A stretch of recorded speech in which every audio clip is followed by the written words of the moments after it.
No vídeo de hoje vamos trazer a análise do Suno Recebíveis Imobiliários negociados com o código SNCI11. Trata-se de um fundo de papéis que tem uma forte indexação pelo IPCA. Então pode ser uma opção para você na sua carteira, caso queira ter uma proteção inflacionária aí, né, eventualmente se a gente tiver um aumento de inflação no futuro. Nosso canal a gente traz vídeos de ações, fundos imobiliários, ações e rates no exterior.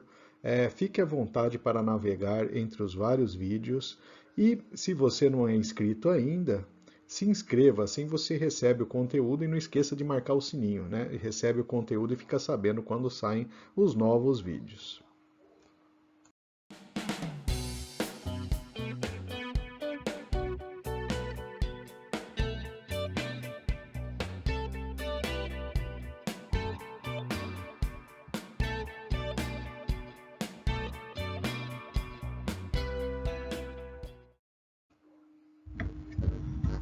Vamos começar falando do portfólio do fundo. Essas são as 10 maiores posições que a gente tem no fundo da Suno. A primeira delas, a Cerati Magna, né? É a maior posição, representa 7,69% do patrimônio. A segunda maior posição é esse Velt com 7,22%. Então, o primeiro ponto, ele é um fundo, a gente vai ver um pouco mais para frente, que tem um patrimônio líquido um pouco mais baixo, né? Então, é natural que ele tenha uma exposição maior individualmente a cada ativo. Vamos falar de cada um dos ativos, né? O Magna e Cerati, né, é uma operação que ela está lastreada nos contratos de locação de galpões logísticos na cidade de Vinhedo, no interior de São Paulo, tá? Então ela tem essa indexação de IPCA mais 8,5% e a maior posição. A Velt, né, o CRI da Velt, ele foi destinado ao financiamento de duas centrais geradoras de energia hidrelétrica no estado de Goiás. Ela tem uma taxa um pouco mais alta de IPCA, mais 11,77%. O GS Souto foram destinados ao financiamento de 4 projetos de geração distribuída no estado de Minas Gerais. Então, mais um aí voltado para a área de geração de energia, a sua indexação é IPCA mais 9%. O MRV ele foi destinado a MRV, né, que tem projetos aí em 162 cidades no Brasil, né? A operação está lastreada em debêntures e seus recursos são utilizados no desenvolvimento de empreendimentos imobiliários em geral. A gente percebe, por ser uma empresa relativamente maior, né, a IPCA mais 5,43%, é uma taxa um pouco mais baixa. O Vitacom ele é destinado a essa incorporadora da cidade de São Paulo, que possui 2 bilhões em Land Bank, na capital paulista, né? Então também é um debênture dessa empresa, ele está indexado ao CDI. O próximo é o Supreme Garden, né? Então trata-se aí de uma incorporação vertical com finalidade residencial. Então é a construção aí na cidade de Itajaí, Santa Catarina. O Helbor, esse CRI é para o financiamento dessa incorporadora, né? Então projetos também voltados aí para a área residencial, indexação CDI mais 2,4. Tecnisa também, né? Outra empresa grande aí, construtora, IPCA mais 5,69. E essa operação ela está lastreada em créditos imobiliários, né? Temos o próximo, o Sorocaba, né? Que é o financiamento de um empreendimento de alto padrão nessa cidade aí, Sorocaba, no interior paulista, tem uma taxa mais alta aí na casa de CDI mais 5%. E por fim, aí dentro das maiores posições, o AXS Energia, né? que está voltado para a construção de 4 usinas fotovoltaicas, né? Ligadas a essa empresa. Então, a sua taxa aí de IPCA mais 9%. Então temos aí as 10 principais posições, são posições aí vinculadas tanto na área de incorporação quanto de energia. A gente observa na tabela ali que o LTV geral das operações é relativamente mais baixo. Então já dá uma indicação que esses instrumentos de dívida têm um nível de segurança um pouco maior. Neste mapa, agora a gente consegue ter uma visão de distribuição geográfica, né, dos empreendimentos. A gente tem grande parte, 42,9% no estado de São Paulo, que é o maior estado em termos de população, né, natural que seja, tenha uma distribuição dessa forma. Minas Gerais com 17,6%, Paraná com 10,3%. Essas são as principais localidades aí dos empréstimos, né, que estão vinculados aí ao portfólio do SNCI. Em termos de perfil de risco, ele está muito bem dividido entre risco contratual, risco corporativo e risco pulverizado. 91% do total são ativos de certificados de recebíveis, né? Então são ativos de dívida relacionados a imóveis. Aqui temos um ponto interessante, né? Um ponto de atenção, na verdade, que 52% do total é voltado para a área de incorporação, então a gente tem uma concentração grande em termos de setor, temos 19% na área de energia. Então, esse é o principal ponto em relação ao portfólio desse fundo. Temos aí o indexador 73% de IPCA e 26% de CDI. Né? Então, temos aí uma taxa, uma maior nível de proteção em relação à inflação. Né? E um outro ponto na verdade, uma característica, né, do fundo da Suno, que ele traz ali a classificação de riscos desses instrumentos, né? E a gente percebe aí que mais de 80% está classificado entre A2 e A3, que são instrumentos aí de menor risco, né? Então, temos aí um certo nível, dá para perceber até pelas empresas, né? E pelas características de cada CRI, que são de fato aí os instrumentos que apresentam uma tranquilidade um pouco maior nesse momento. Vamos agora falar um pouco da demonstração de resultados do fundo. Então a gente teve aí no mês de junho uma receita na casa de 5 milhões e 300, grande parte aí devido aos juros do CRI, né, de 3 milhões e 300 praticamente de juros e 1 milhão vindo de correção monetária. Então, nesse momento que a gente tem indicadores de inflação um pouco mais baixo, a correção monetária ela acaba perdendo importância ali dentro da receita do fundo. Essa é a variação do resultado e distribuição por cotas ali, né? Então, a gente tem aí uma certa oscilação no mês a mês, mas nada que preocupe muito, né? E nesse gráfico de baixo, o cinza e vermelho, a gente observa ali essa variação entre a correção monetária e os juros, né?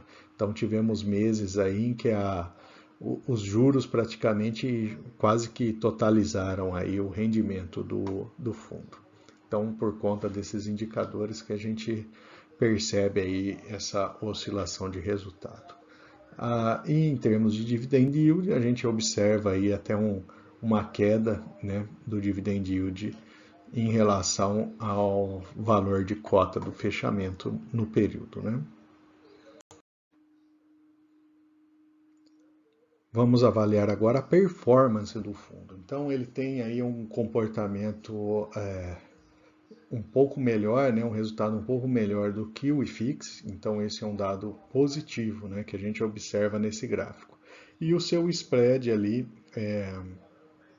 em relação à referência, ele está um pouco mais alto nesse momento. E aproveitando, deixe nos comentários, você está gostando desse tipo de informação, dos detalhes que a gente está trazendo nesse fundo? Deixe o seu feedback a respeito desse vídeo aqui nos comentários, que a gente busca fazer ajustes e melhorar aí para os próximos, ok? Bom, vamos trazer agora a variação da cota. A gente percebe que ela veio ao longo do ano de 2022, apresentou uma queda ali, né? Entrando um pouco no ano de 23 e agora já parece ter invertido a sua tendência principal, né? Em termos de volume, a gente teve também maiores volumes, principalmente no início do ano de 2022, e agora ele se estabilizou em um patamar de volume um pouco mais baixo. E essa é a variação do seu patrimônio líquido, que foi crescendo, lógico, é um fundo recente, né? Ele tem tido aí algumas fases aí de crescimento, né? Então, natural que ele tenha esse comportamento. E também tivemos o crescimento do número de cotistas, chegando aí na faixa de 44 mil cotistas, que é o patamar mais ou menos estável que a gente observa aí nos últimos meses. E vamos trazer agora, né, a comparação do fundo da Suno com outros fundos imobiliários de patrimônio líquido semelhante, né, na mesma faixa ali. Então, em termos de dividend yield, o resultado da Suno, ele está entre o grupo ali alinhado com os três, né? Tem um empate ali entre os três mais baixos, né? Então, é um fundo que não podemos dizer que ele é um fundo high yield, né? Então, é um nível de risco um pouco menor ali em termos dos seus instrumentos contratuais. A relação preço-valor patrimonial ela está em 1, cravado praticamente. É o segundo pior desse conjunto, né? É o terceiro, na verdade, né? O MCHY é o que ganha ali embaixo. Então, ele está num patamar ali, ele está pagando praticamente o patrimônio. É um fundo recente, então não temos aí o crescimento do dividend yield nos últimos anos. Liquidez média na casa de 600 mil. É um nível de liquidez um pouco mais baixo, né? Então esse é um ponto de atenção para esses fundos menores. Ele tem 44 mil cotistas, ganha dos outros fundos ali de patrimônio semelhante, 2% em caixa e patrimônio na casa de 400 milhões de reais. A sua taxa de administração é uma taxa mais baixa quando a gente compara com outros fundos também. Então, esse é um dado importante e positivo para o SNCI 11. E analisando o histórico, há um ano, né, apesar da cota ter caído 2%, com os dividendos recebidos, o resultado ele fica ligeiramente acima da inflação. Nesse gráfico a gente observa aí a evolução da sua cota, né? Ela já chegou a valer mais de R$100, né? 101, e também chegou a valores aí na casa de 91, né? Então no último ano ela teve uma variação aí de mais ou menos 10% em termos de valor de cota. Ele está sendo negociado muito próximo ao seu valor patrimonial, que está na casa de R$99. E, finalmente, vamos trazer os pontos positivos e os pontos negativos que a gente encontrou na análise deste fundo.